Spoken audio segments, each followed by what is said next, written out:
And so let me just kind of lay out just kind of the background, the experience, kind of just what has shaped the perspective of what I'm viewing, the lens through which I'm viewing what's going on. So I live in Waco. I live in Moody, but centered around Waco.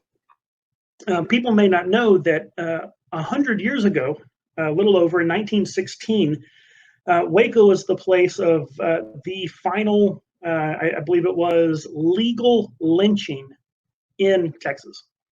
It was a black man by the name of Jesse Washington was convicted of by a jury of his 12 white peers of murder and rape of a white woman.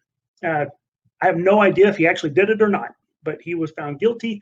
But the state didn't excise justice. As soon as he was found guilty, a mob drug him out of the courthouse, and before they finally strung him up, they tied him to the back of a car and drug him around town, and he got beaten. I mean, it was horrible, horrible.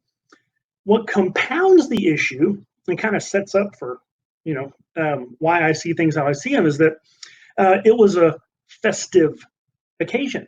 Businesses closed down, schools let out, so people could come and witness and celebrate what was going on. And so you have that going on 100 years ago. Okay, so that just kind of sets the stage for my place where I'm at now. 1978, I enter the world.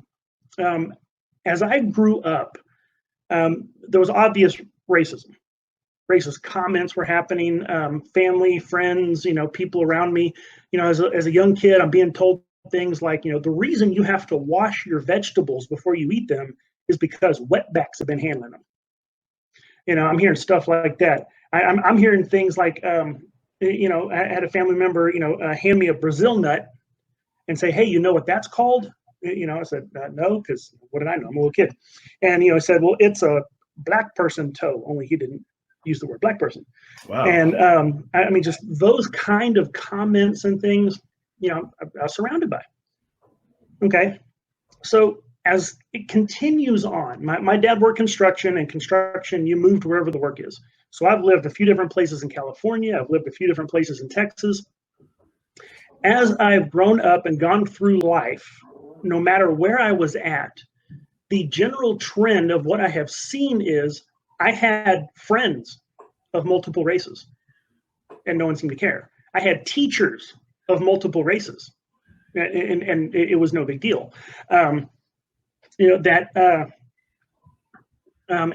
In school, as I was being taught history, it would focus on, whenever it talked about racial issues, this was bad, this was horrible.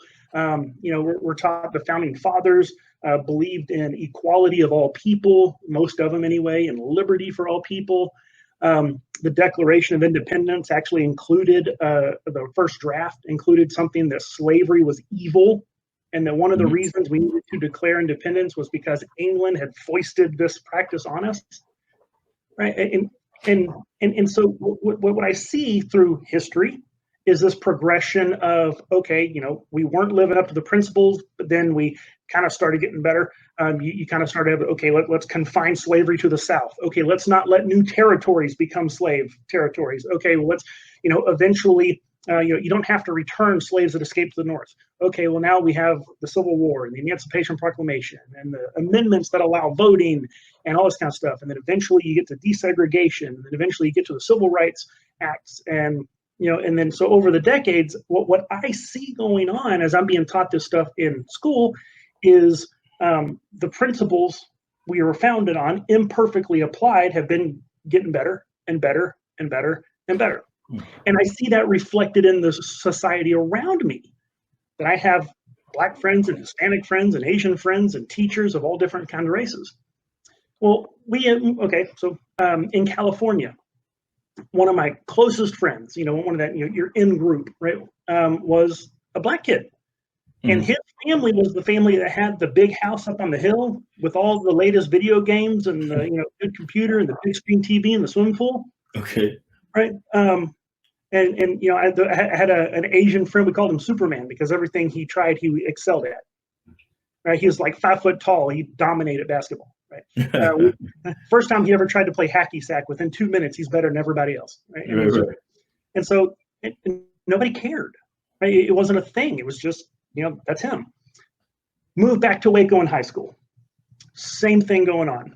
Got friends of different races, got teachers of different races, people I knew as a kid, my age and adults, who had said and done racist things in my childhood, now are admitting that was wrong, and they're even ashamed that they ever did stuff like that. Mm-hmm, mm-hmm. I go to college. I have, multiple races of students all around me. I've got professors of different races. I get involved in the Baptist student ministry. I have other fellow ministers on campus who are of different races. No one seems to care.